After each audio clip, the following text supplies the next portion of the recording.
What's going on, everybody? This is episode 2 of the Full Court Track podcast. Big week that we just had. My name is Daniel Fowl. I'm your host, and I'm here with my co host Luke Tackett, Blake Recruits Zone Smith, and Jack Ball Sullivan. Easy as that. Easy And as he's from that. Chicago. Don't forget that. We got a lot of And I just topics to want to dive parlay. into this week, and man, it was a great opening week for college basketball. So let's get straight into it. Starting off, obviously, right now at the time of our recording, UNC Kansas just ended, and we're going to get our immediate reactions to that. Me personally, I thought it was a crazy, crazy game. I think Kansas is a really good team, and UNC, they really impressed me as well, especially with the 20-point comeback. But, what do you guys think? I thought it was an early contestant for game of the year. It was up and down a majority of the game. Guys like Zeke Mayo, Flory Badunga, they came off the bench hot for Kansas, put up a decent amount of points. I thought Rylan Griffin was looking good for Kansas from behind the arc. I thought Ian Jackson stood out for North Carolina. He was known as like a driver for UNC, and out of high school, he was known as a driving scorer. And so tonight, I thought he displayed various scoring skills, such as off the dribble, catch and shoot from the corner, and also he did a behind-the-back move that I thought was very nice. And, yeah. Yeah, first half it was looking a little bit rough there for North Carolina. I thought we were going to get a little bit of a belt-to-ass kind of game, just to tell the truth. Kansas, they were dominating the paint from the start. Dickinson, KJ Adams, they were getting at the hoop. Flory Badunga, he got in there and did his thing too. Zeke Mayo was hot. But then the second half, Jalen Withers, I didn't have him going nuclear on my bingo card, but he was stretching the floor, getting the buckets, and Jalen Washington, he got some stuff going too. RJ Davis, we need to have a talk about him. Dude is a straight-up shot chucker. It's been like this for years now. I don't know what we expected from him. I thought maybe he would have a kind of takeover game and lead UNC to the promised land, but I think that if anything, he hurt him more tonight and kind of set him back. But I was really impressed with what I saw out of Ian Jackson. Seth Trimble, my exhibition player spotlight, he turned up for me. I was excited to see that. Very early, but I think that'll be a contested for game of the year. And I think if North Carolina's front court can get a little bit stronger and maybe give you a little bit more than the weakness they showed in the first half and more of that second half, then they could be a team to watch for in March. Yeah, to add on, I think RJ Davis, he did not play his A game easily. He has a lot. His shot tendency or his tendencies to take bad shots is very eye-opening and not good for UNC. I think their half-court offense, too, was a disaster that first half. It was a lot of just standing around, let one guy ISO, pick and roll, and Kansas wasn't having any of that shit. They didn't let them get to the paint at all once. I think the bigs, actually, they stepped up. Washington and Van Allen Lubin, they played Hunter Dickinson pretty tight. Hunter Dickinson still went off. For a Hunter Dickinson type game, he had like 21 and then obviously double-digit boards. But, they battled with them. Jalen Withers, he's definitely the option at the 4 moving forward. Ian Jackson, he looks solid off the bench, but I just don't see a world where he can overtake Seth Trimble because he is just taking leaps to where I did not expect. On the Kansas side, their depth is crazy. Zeke Mayo off the bench, AJ Storr off the bench. I don't know how teams are going to be able to compete with that in the Big 12. They're just going to send those two guys right off the bench. And then they have Flory Badunga, who's a great energy guy, great player to give All-American Hunter Dickinson spot minutes. So, yeah, I'm semi-impressed with both teams to say there's some things you can take away where you're like, what was that? Especially Kansas second half letting their foot off the gas after being up 20 points and UNC's getting down 20 points like that and getting just outclassed in that first half. But, yeah, I think it's the second game of the season, and we need these type of games in the first week of the season. I'm very happy two Blue Buds are going to play each other on campus games rather than neutral site games. But I think it's a great game. It is a possible game for game of the year candidate. But we'll see going forward what happens with both these teams. Yeah, for sure. I mean, it's the beginning of the season, and with that being said, we knew coming into this year Kansas was going to have a loaded roster, and so far they have shown that. I mean, to add on what you said, Jack, AJ Storr and Zeke Mayo coming off the bench is just absolutely nuts. And when you have talent like that at the perimeter, it's really hard to double down on Hunter Dickinson, who's already a Player of the Year candidate in most people's eyes, and just I mean, wow, man. I've got them going in my Final Four, and they looked impressive tonight. I guess on the UNC side of things, it really hurts that they don't have a lot of depth down low, but their guard play is very impressive. Seth Trimble, like y'all said, he's been amazing this year. He's really starting to become a breakout candidate. And RJ Davis, I still got faith in him. I mean, it's for UNC to win games, he's going to have to make shots. And when he plays like this tonight, it's really going to be tough for them to come out with a W, especially when you're playing a team like Kansas.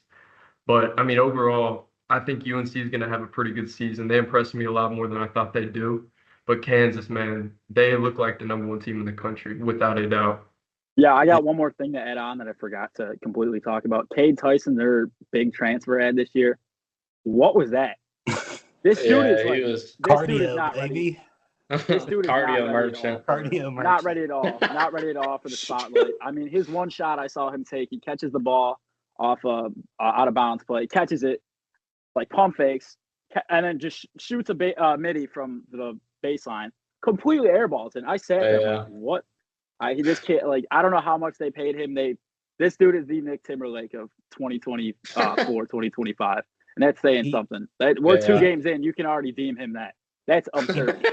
Like He definitely had a little bit of like deer in headlights look to him. Like that shot when he took it and missed, it was tough to watch. Another thing I wanted to throw in here, Elliot Cadeau. I don't think anybody had mentioned him. Kind of a rough night for him shooting wise, but I mean that last possession was awful. Yeah, that's that's on the coaching staff though too. I mean, you can't just let him sit there and dribble on the perimeter, guarded by Hunter Dickinson. You're down 3, so you obviously have to shoot a 3 in that point, but like you got to draw something out, especially for RJ Davis. If he's your star player, you have to get him the ball. Yeah, regardless of if he's having an off shooting night, you still have to have your star be the one to take the final shot at all times. No, yeah, I was surprised RJ didn't get the ball there at the end. That was kind of frustrating on my part. But, you know, speaking of frustrations, we got another big game that happened on opening night of college basketball. Baylor versus Gonzaga, in which I said Gonzaga was my overrated pick. And, yeah, I'm going to eat those words. Baylor, we all got to put a hand up on they that. look like shit. We all picked Baylor, by the way. Yeah, we all did. And I said BJ Edgecombe was going to go off and have his biggest game of the season, and I ended up getting some hate in the comments. So, well, it's just Scott Drew. It looks like they sent him out there and just told him to play one-on-one ball. I saw no offensive sets. I mean, that shit was ridiculous in my opinion. And Gonzaga, man, I'm eating those words, I'll tell you, because Gonzaga looks amazing. Nolan Hickman and Ryan Nembhard, they look like 2 great duos at backcourt. And then Graham Ike, and then what's the other kid's name? Ben Gregg, is that who it is? Yeah. Man, they look insane. I really like them. And then you got Dusty Stromer coming off the bench, who may end up starting at some point this season. He's shooting the ball just as well as we thought he would. Gonzaga looks scary. I think that I agree. We touched on it last episode with the Scott Drew complacency. I mean, what the hell was that? Like, completely just unprepared, not ready at all. I mean, Mark Few, he must be holding a grudge too after that 2020 national championship game, because my God, they did not take their foot off the gas at all. But I mean, it's only the first game, so you could make the argument that it was just a really, really bad night for Baylor.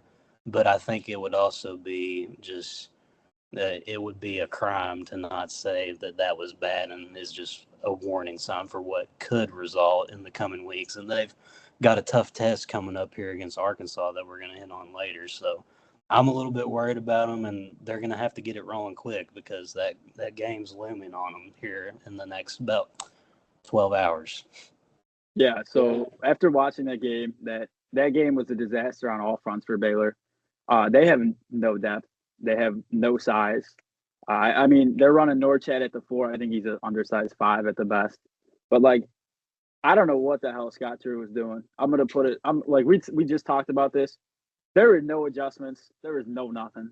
I get it's the first game of the season, but you gotta show something. And then VJ Edgecombe, deer in the headlights. This dude he saw a ghost when he stepped out there. He was playing against grown men. And then he had that sick dunk against a walk-on, the coach's son. Coach's son, And, yeah. Baptized. I mean, he baptized them. And the problem is the team is flexing on the bench. They're down 30 points. It's literally They're like the down Chris 30 Paul points. shot. That VJ game was Edgecombe with a huge dunk to cut the lead to 42. That game was comparable. That game was comparable to the Jorge Masvidal versus Ben Askren fight in UFC, where Jorge Masvidal just kneed him in the face in the first 10 seconds, and instead of the ref stopping it, it was like he let him wail on him for 5 minutes. No, not a few extra blows the entire round. That's what Gonzaga versus Baylor was. It was just an absolute murder. I mean, they play Arkansas, so the other Yeah, murder Arkansas is game on is gonna behalf be of the interesting. schedule makers for putting that game at 11:30 at night on a weeknight. We got to talk about that. Can we talk about that? We'll talk about Like it. that shouldn't be allowed. I don't give a shit where the game is, man. I don't care if it's in Spokane. I don't care if it's in Guangdong. That game should be prime time for people across the country to watch that shit. That was terrible. Yeah. I mean, if you tip the game off, let's say West Coast time, you're going for like 5 or 6 o'clock. I think that's a reasonable time for people on the West Coast to get over to a game.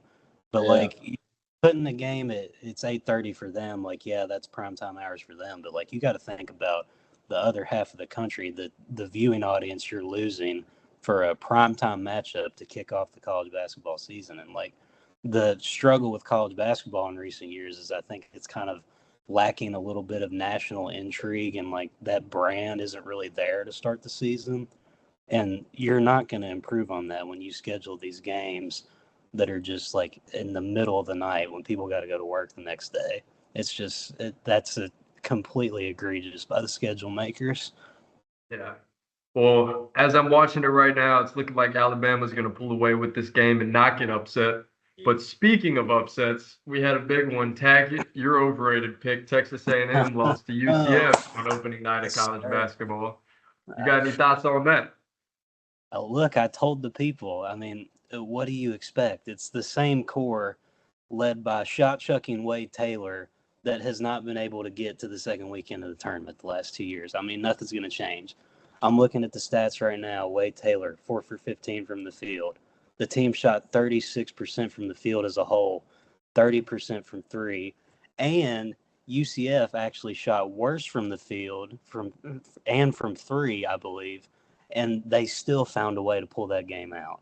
Like, there's just no spin zone for Aggie fans here. It was a horrible watch, just not a good performance. I mean, if you want to pinpoint one bright spot, you had the Minnesota transfer, Farrell Payne, that had a decent game amongst what was a pretty bad overall performance, 15 points and 6 boards with a steal and a block. But I don't know, man. I mean, it's like we said with Baylor, it's game one. You don't want to overreact, but like it's just the history with A&M. I can't believe in them. I won't do it until I see them just kicking into gear and start winning some important games. I can't see it. I feel like it's a revolving circle, like literally from last year moving to this year. Wade Taylor, inconsistent as can be. I feel like that script hasn't changed at all. You got guys like Solomon Washington, Garcia, Henry Coleman. Like, those guys need to step it up big time. You can't be a top 25 team in the nation per the AP polls and put up a performance like that against UCF, who has Dior Johnson and Mikey Williams, who didn't play like at all hardly. I just think it's pretty asinine of A&M and Buzz Williams to go into that arena. I get it's an early away game, but like it's just unbelievable, to be honest with you guys. And I mean, I don't want to crush Wade Taylor too much. I mean, I do think that he is a bit of a shot chucker, but like when he's going and when he's on, like He's as good as can be. Yeah, it's tough to stop. But like when you're relying on him every night to give you that kind of performance that ignites the whole roster around him, it's just not a formula for success. Those other guys, they just got to step it up and contribute more. And you didn't get really any of that outside of Farrell Payne, like I mentioned. Well, it's safe to say Wade Taylor won't be on the podcast anytime soon, I'd imagine. Hey, if he proves me wrong, he could come on here and just cook me. I'll take it. I'll own up to it. Yeah, you probably gonna have to tag it. We'll But see. going into my favorite portion of this episode, the freshman class that had an absolutely insane debut. We got dudes like Will Riley, Asa Newell, Derek Queen, Cooper Flagg, Con Newple. I mean, the list goes on, man. Hey, don't What are forget y'all's Yegor thoughts on these Demon. guys? Best freshman of the week. Yegor Demon. That dude is nuts. From Russia, Moscow, Russia. That dude is an absolute baller. And that He kid's a went top five crazy. that kid's a top 5 draft pick. I think Without they're a playing doubt. right now. Right now, actually, I don't know what he's doing. I'm guessing he's going off. But however much money BYU paid him, double it because this kid is a bucket, and you're only going to have him for another couple months, 5, 6 months. I don't know. I'm not a math major here, but you're going to go from Yegor Demon to AJ DeMonsta. That's a BYU pretty is good loaded. trade-off. They're going to have the top freshman every single year, and it's going to be it's going to be a glory to watch. To just put it simply, I mean they're going to be insane from here on out. Kevin Young, he's building. I think BYU actually could be a sleeper team, even though it's just not what we're talking about. But because of Yegor Demon being the insane freshman he's going to make BYU an actual threat to win the Big 12. And Yeah, they I mean, he also looks got like a another veteran out freshman. there. They also got another freshman, Camden Catchings. He's going to be a really solid piece for BYU this year. He plays the 4. He just put up, I believe, 15 points in his last game, along with Igor going off. I think those two under Kevin Young will really elevate and be considered, I wouldn't say top 10 freshmen in the class at all, but I would also say that I think they're going to be top 25-ish out of that class. Yeah, and I mean, while we're on the subject of BYU, this is kind of spinning away from the freshman part of it, but like, if you want to talk about two parties that won in the offseason, I mean, BYU losing Mark Pope to or BYU losing Mark Pope to Kentucky, and then we got Kevin Young going to BYU.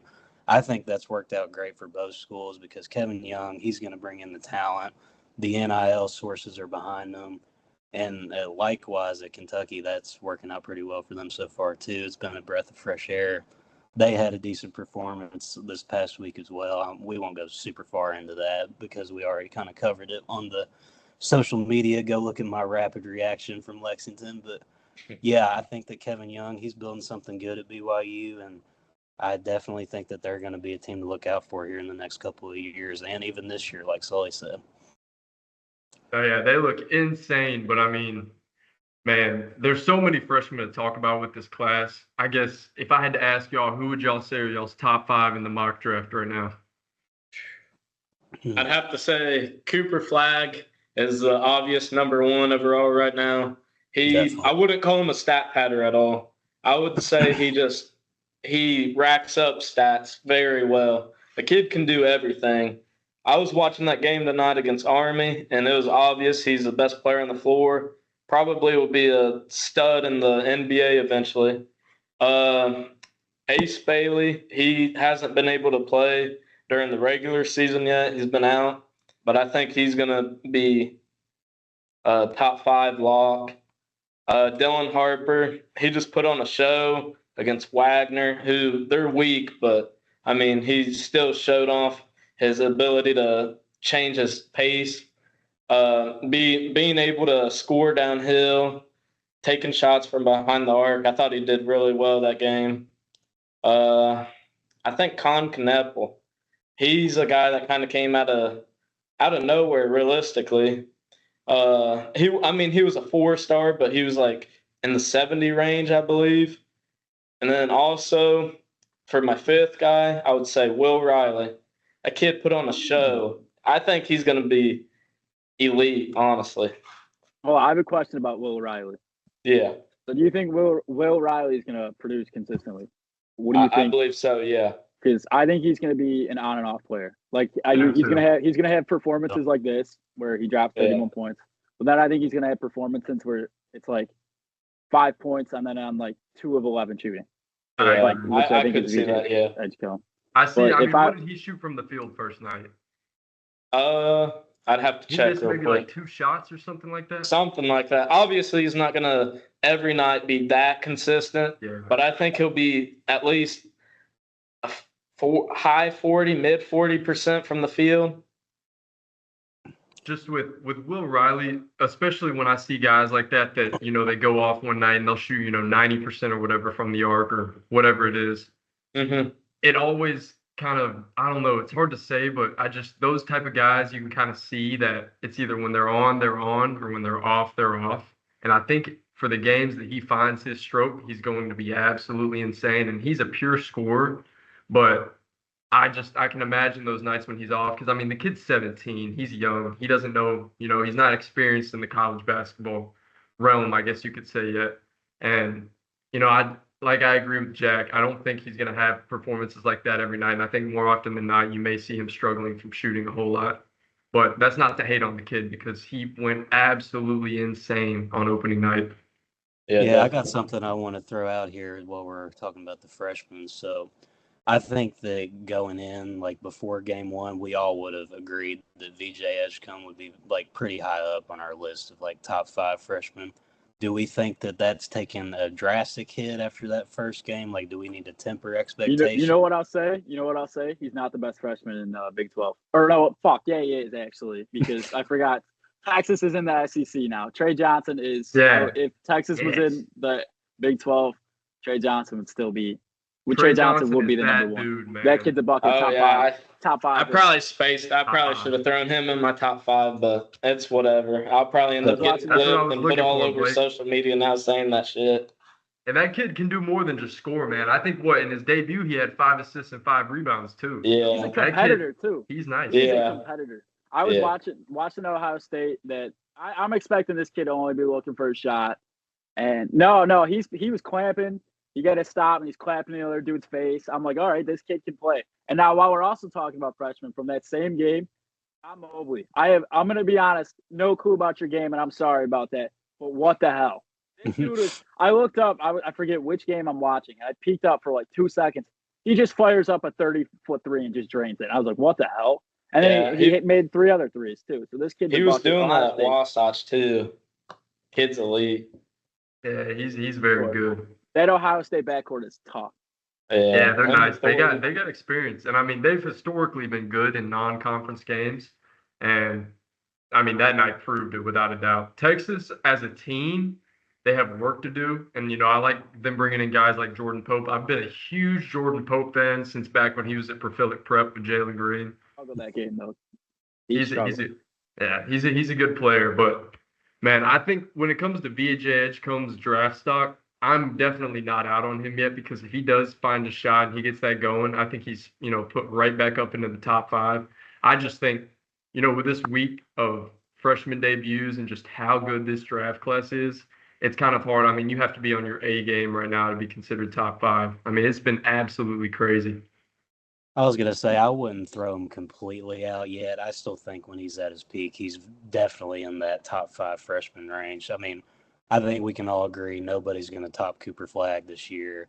Yeah. And then 2 and 3, whichever way you want to spin it, Ace Bailey, Dylan Harper, you can really put them in either of those slots. And then I think you're getting into 4, probably Conkinipple, and then probably VJ at 5 for me personally. I hope he can get it going because I've still got faith in him. But if he keeps stringing together bad performances, I think he's going to drop.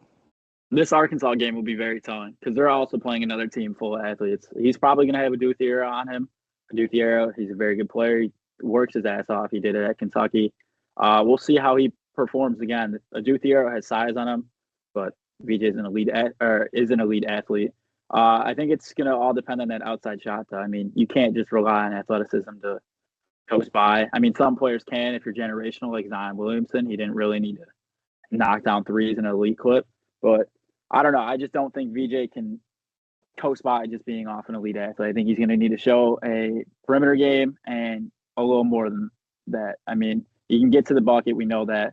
Now, he did struggle against Gonzaga. He got blocked, one of them just brutally. I forget who blocked him. But, I mean, I think this Arkansas game would be very telling. If he struggles in this, I'm probably red alert that, this is not looking good because Baylor's playing some top teams. It's not only Arkansas coming up. They got UConn, the back-to-back reigning champions. And then I think they placed somebody else in there too. I'm not exactly sure, but we'll see. VJ has a lot of quality teams to prove if he's a quality draft pick this year or wherever he falls. Yeah, without a doubt. And I guess while we're on the topic of Baylor playing Arkansas this weekend, what are kind of y'all's predictions for that game? And then overall, what do y'all think about Cal's Arkansas team this year? I think, well, do we want to talk about the debut first, or we want to just give our predictions first? What do we Let's talk think? about the debut first, because in my opinion, I think it looks like another Kentucky one and done basketball team. The debut was definitely a struggle. I mean, my biggest concern off of the debut, like 9 minutes to go, and they're only up 6 on Lipscomb at home. Like, that's concerning, whatever way you want to spin it, like first game of the year, a whole new team, whatever. And I feel like this team that Cal's got, it's a lot of quality athletes, like Sully said, but I really don't know who's going to be their go-to three-point shooter when they need it.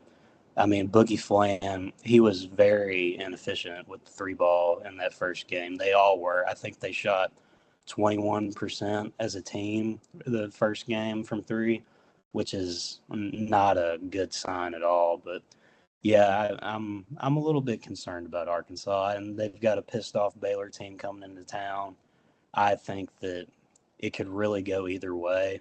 But if you had to make me pick one right now, I think Baylor gets the bounce back win just because they're coming off of that pure embarrassment on national television. I mean, say what you want about the audience and the time the game started, the country still heard about that game regardless and saw how bad it was. But I think that this is put up or shut up time for Scott Drew. He's got to show that he's still got that dog in him and that he's not just going to be complacent this whole year, and he's going to utilize that talent and find a way to get VJ Edgecombe going and all those guys surrounding him like Jalen Roach and Norchad O'Meara.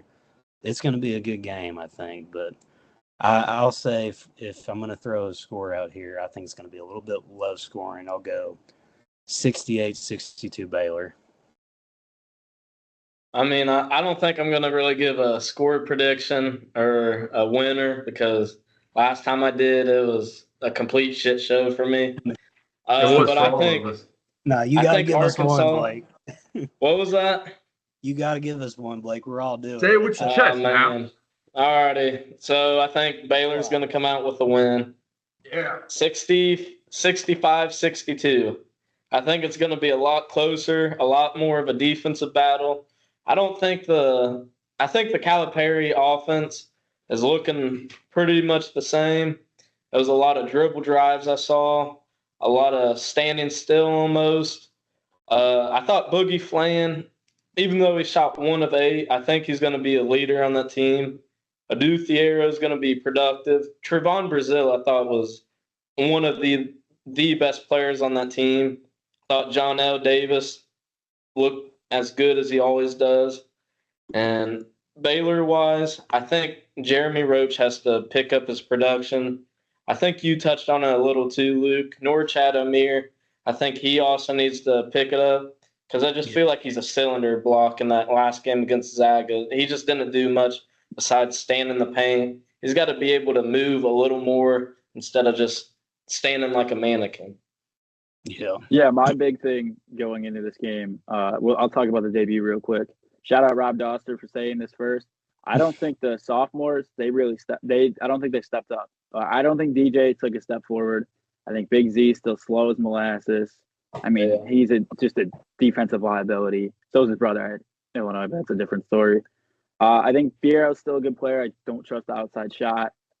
But yeah, they struggled against that Lipscomb team. Now, respect to Lipscomb, they're a decent mid-major. The thing with them, though, that once they touch half court, stop dribbling the ball. They can't dribble the ball. It is unbelievable. Just sit there and pass the ball. You get 23 seconds, just pass the ball. No dribbling.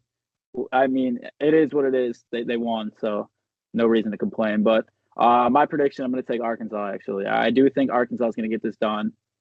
Probably Nelly Davis. He'll be the guy to step up. I think he's a bucket.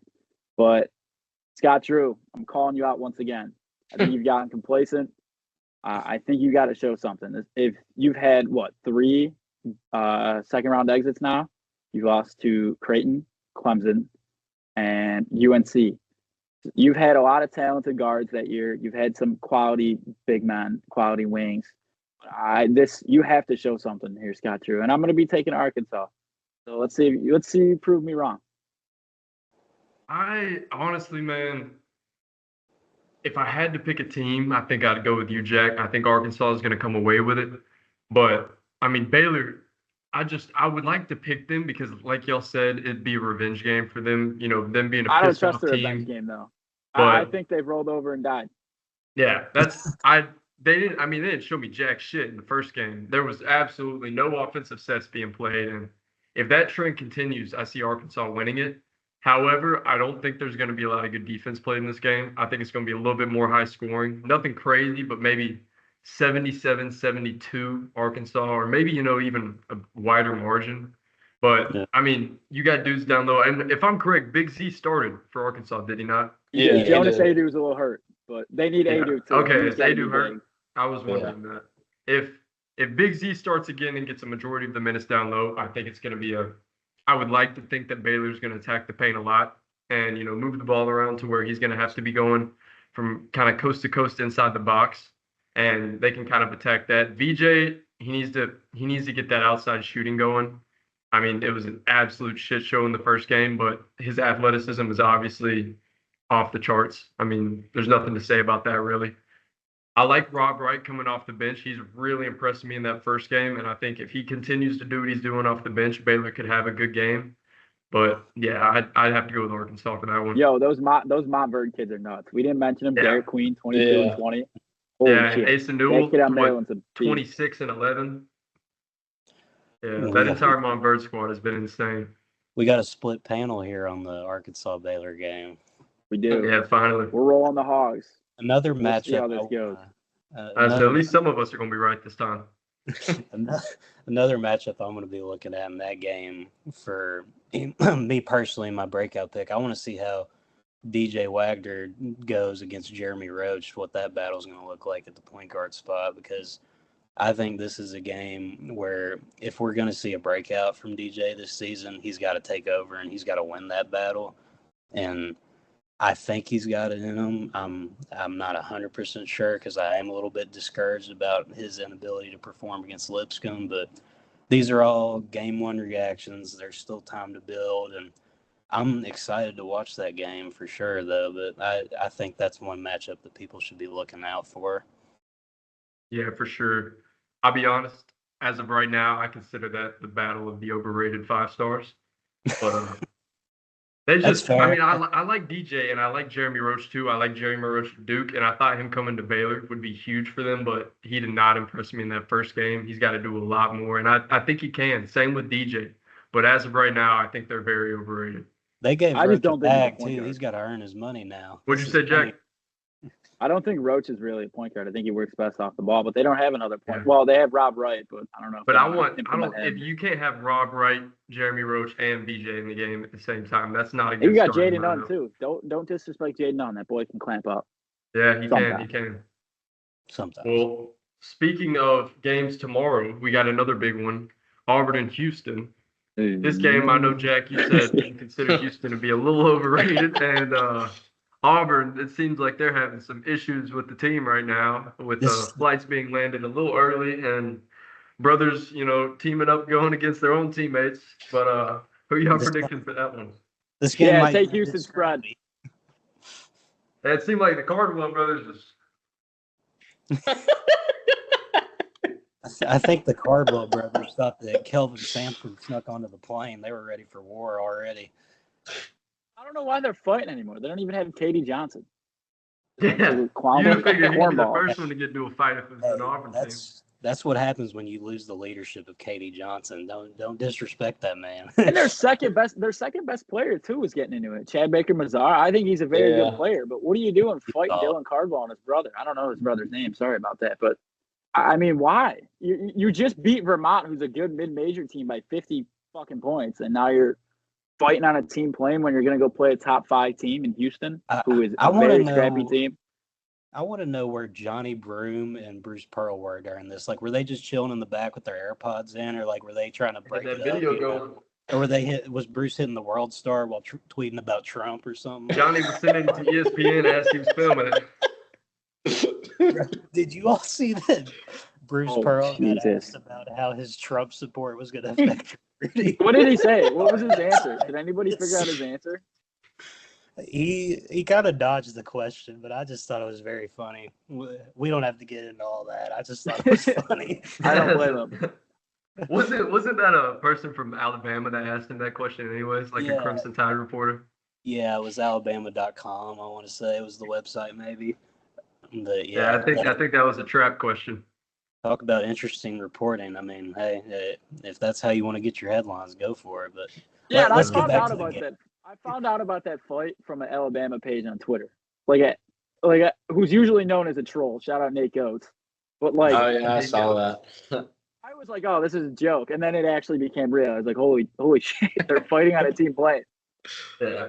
Well, I say, if Auburn can figure out whatever the hell happened today on that plane, and they Figuring it can out. make amends and hug it out with each other, I think I have Auburn beating Houston in this ball game. I kind of agree with you, Jack, from last episode, and that I think Houston's a good team, and I hope I'm not eating my words here, but I don't think they are a top 5 team. And again, I hope I'm not eating my words here, but I like Auburn's roster, and I think Johnny Broome is going to have a huge game. And yeah, I mean, if Johnny Broome performs like he has been and what they expect him to do, I think Auburn will run away with it. If he struggles, then it could be a good game and could swing in Houston's favor. I woke up this morning thinking the same way you are, Dan. I thought Auburn was going to end up pulling the win off tomorrow, but after hearing the news about them pulling the UFC on their own teammates, now I'm hitting the money line for Houston. Holy cow! We had UFC 310 on the Auburn team. Nah, don't even hit the money line. Don't even hit the money line.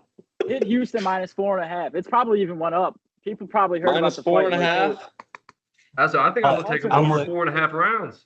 I'm looking right now. It's 4.5 Houston. Over under is 143. I don't know about you all, but I'm take the under.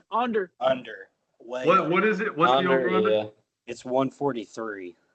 Oh yeah. 60. It's gonna be like Nailed the 62, under. 57 type of game. This gives Yeah. me like 60 to 50 or maybe like 70-60 vibes, like something like that. I wouldn't be shocked if this is like a 45-53 like type of game.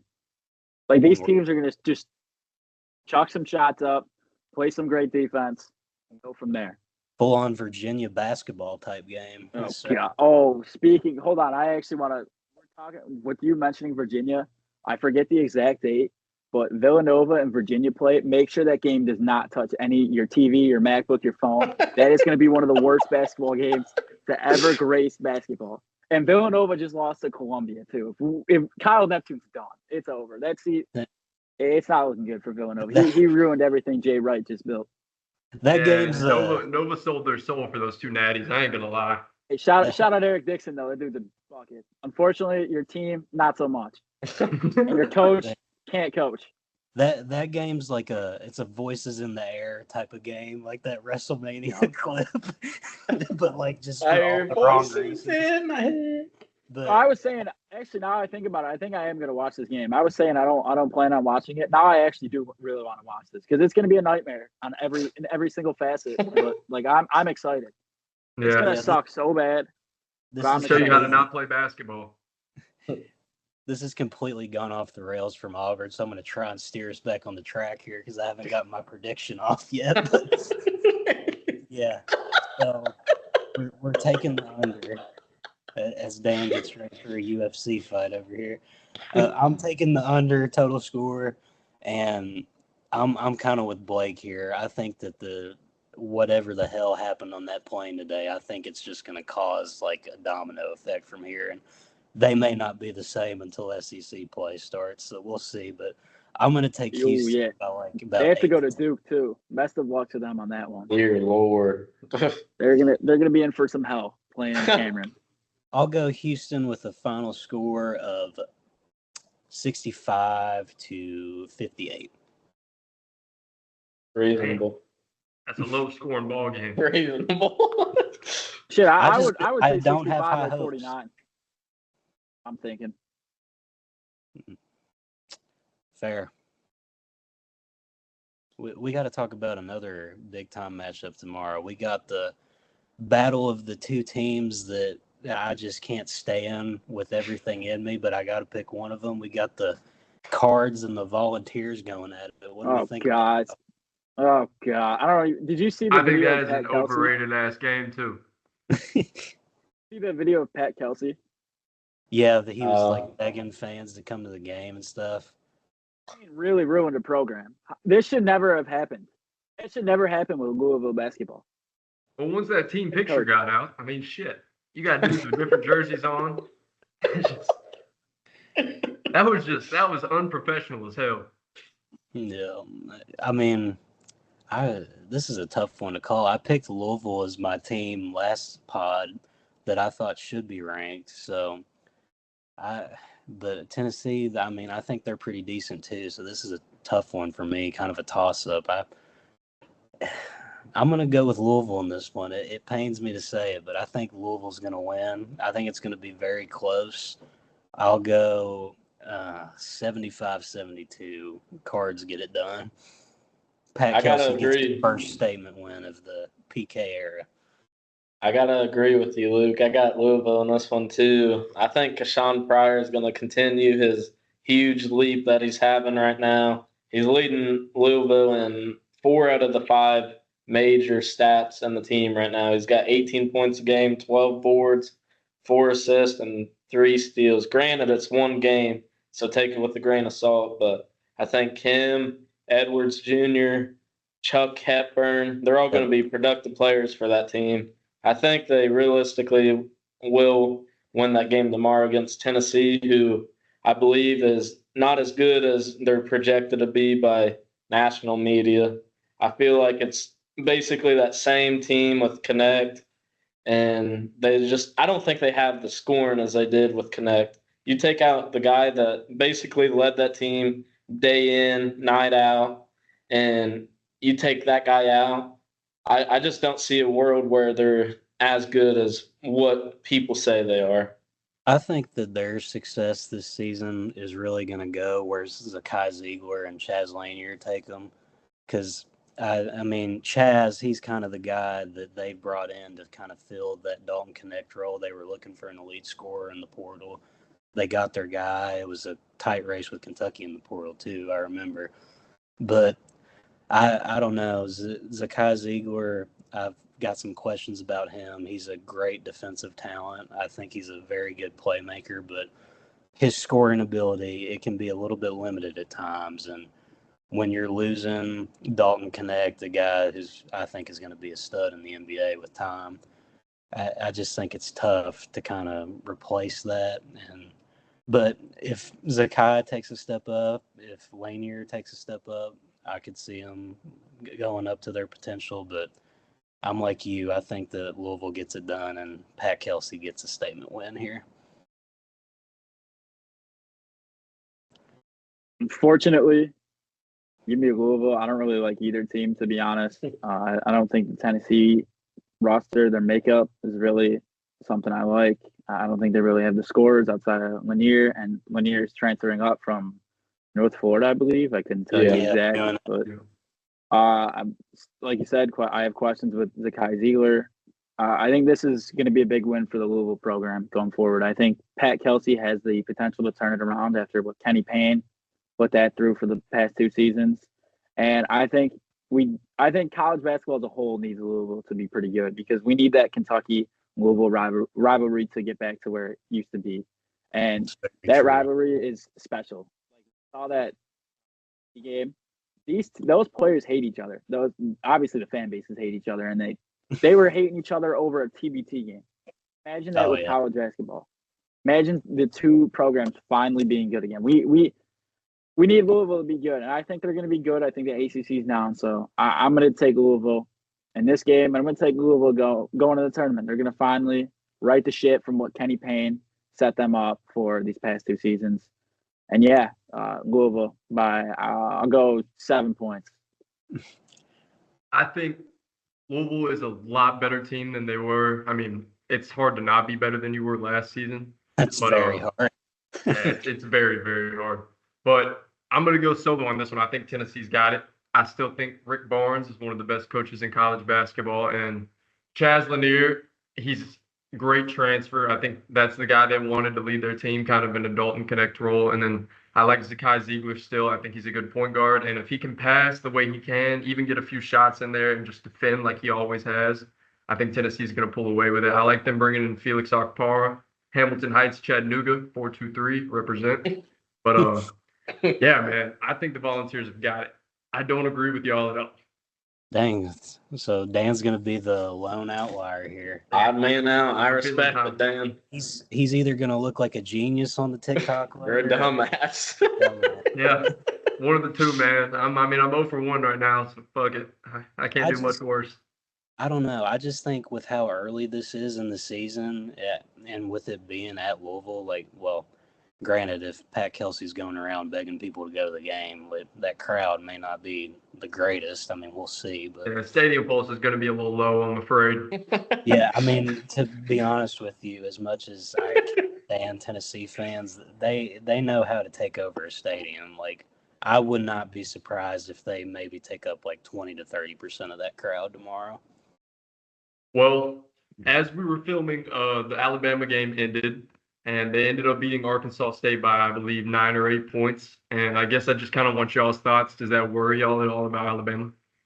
I mean, I'm not worried. I mean, it's obviously not necessarily good, but I mean, I think we're going to touch on it in a later episode. I think that Alabama's one of the better teams in the country with the amount of depth they have. I mean, Mark Sears, you can make a case that he's going to be in the running for Player of the Year and stuff. And Grant Nelson's back. They've got decent returners with a good portal class. Got Chris Youngblood coming in, some other guys. I just think there's too much talent on there to be worried about them.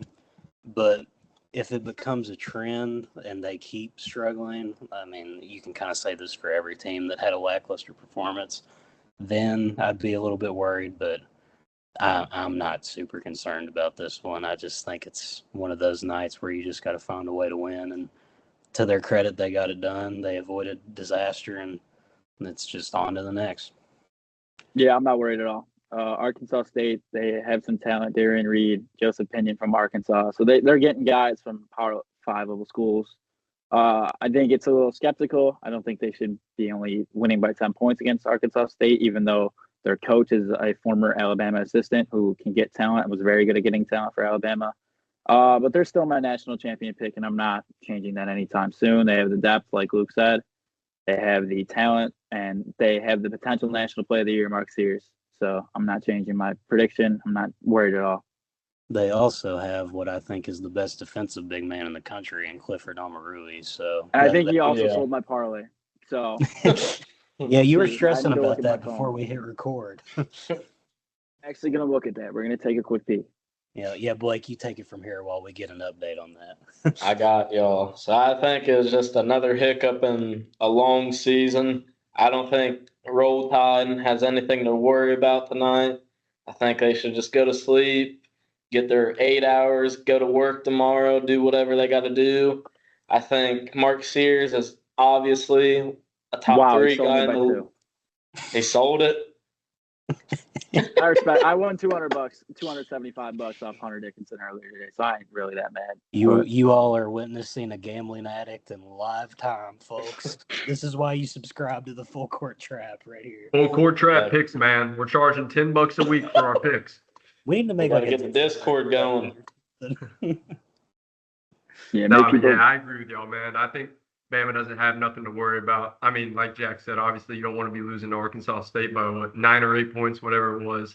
But their depth, and then bringing in Clifford Omarui, I think that was the perfect transfer for them. I think Mark Sears is obviously, without a doubt, a National Player of the Year candidate. He's probably the best point guard in the nation. And when you put guys around him like Latrell Wrightsell, Grant Nelson, who I've loved since he was at North Dakota State, and then you bring in big guys like Cliff, they just indeed, baby. Hey, I gotta up, say something quick. I know we're past this topic, but did anybody just see what John Rothstein tweeted?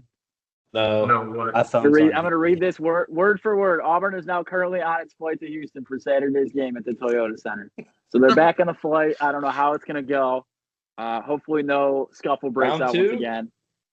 Yeah. You might. I would have round 2, honestly. Let's just have different players this time War around. damn Eagle, baby. Shout out Nathan Boggs.